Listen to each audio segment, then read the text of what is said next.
తిరుపతి జిల్లా ఏర్పేడులోని ప్రముఖ వ్యాసాశ్రమంలో ఉద్రిక్త పరిస్థితులు నెలకొన్నాయి. ఆశ్రమ వ్యవహారాల్లో అవినీతి జరుగుతోందని ఆరోపిస్తూ వివిధ ప్రాంతాల నుంచి వచ్చిన స్వామీజీలు ఆందోళన చేపట్టారు. పీఠాధిపతితో చర్చలకు తొలుత అనుమతి నిరాకరించడంతో నిరసనలు చేపట్టగా అనంతరం జరిగిన చర్చలు కూడా ఫలించలేదు. ఆశ్రమ విరాళాల వినియోగం, నిర్వహణలో పారదర్శకత లేదని ఆరోపిస్తున్న స్వామీజీలు ప్రభుత్వం జోక్యం చేసుకొని ట్రస్ట్ బోర్డు ఏర్పాటు చేయాలని డిమాండ్ చేస్తున్నారు. పరిస్థితి ఉద్రిక్తంగా మారడంతో భారీగా పోలీసులను మోహరించారు.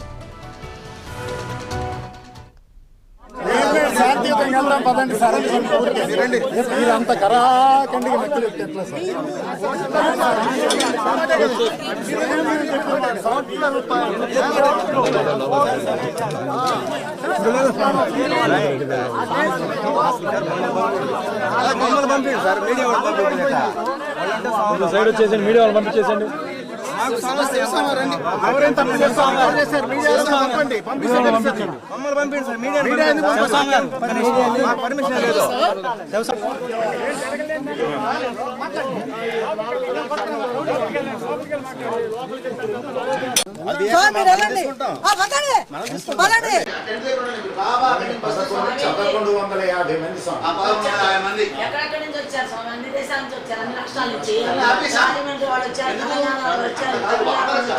ఇప్పుడు కూడా ఎదురు చూస్తారు, సమాధానం చెప్పాలి కదా.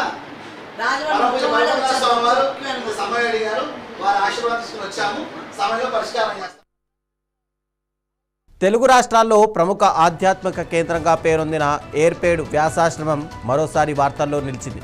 దాదాపు 100 ఏళ్ల క్రితం మలయాళ స్వామి ఆశ్రమాన్ని స్థాపించారు. వేద విద్య, ఆధ్యాత్మిక సేవలు, సామాజిక కార్యక్రమాలకు ప్రసిద్ధి చెందింది. ప్రస్తుతం ఆశ్రమ నిర్వహణపై స్వామీజీలు అవినీతి ఆరోపణలు చేశారు. ఆశ్రమ ఆస్తుల నిర్వహణపై సమగ్ర విచారణ జరిపి ట్రస్ట్ బోర్డు ఏర్పాటు చేయాలని ప్రభుత్వాన్ని డిమాండ్ చేశారు. ఈ వివాదంపై ప్రభుత్వం ఎలాంటి నిర్ణయం తీసుకుంటుంది అనేది ఇప్పుడు ఆసక్తికరంగా మారింది.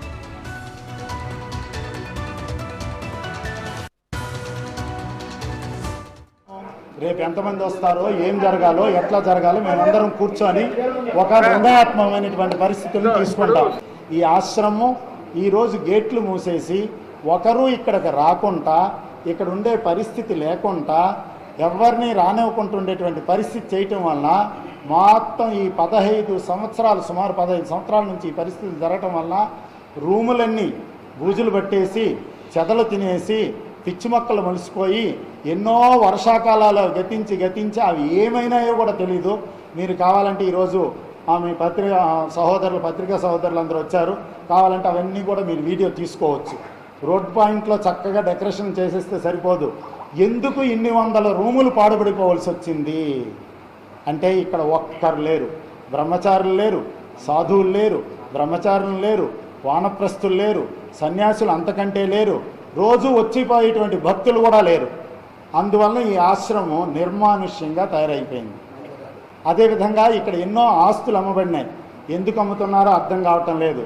మా గురుదేవుల వరకు, మలయాళ స్వాముల దగ్గర నుంచి మా గురువుగారు వరకు ఎంతమంది 3 స్వామీజీలు వచ్చారు. 3 స్వామీజీ ఏ రోజు ఒక్క చిల్లిగా